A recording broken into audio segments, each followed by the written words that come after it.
Si l'ennui était subi, il est aujourd'hui le premier ennemi de nos sociétés, reculé et repoussé aux confins de nos volontés.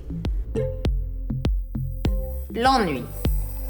Cette semaine, j'ai eu envie de rendre hommage à l'ennui, de lui dédier quelques politesses.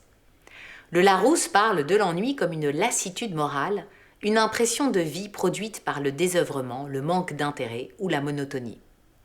À lire cette définition, je me rends compte à quel point l'ennui a quitté ses statuts depuis longtemps pour arriver dans nos vies aux premiers instants de rien, à la moindre seconde passée sans occupation. À ce titre, si l'ennui était subi, il est aujourd'hui le premier ennemi de nos sociétés, reculé et repoussé aux confins de nos volontés. Or, à quoi sert l'ennui ? À se retrouver, à s'écouter, à s'interroger, à se regarder dans son fort intérieur, à se consoler, à s'attrister, à se retrouver d'une façon ou d'une autre face à soi-même, à ses émotions, à ses forces, à ses faiblesses.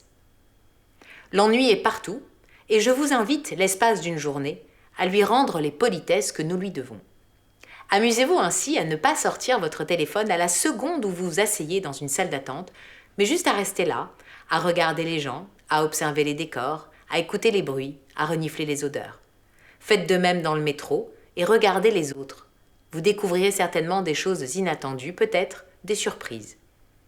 Dans cette joie de l'ennui, célébrez-le aussi auprès de vos enfants, et quand ils ont un temps mort, proposez-leur de le considérer comme une autre activité.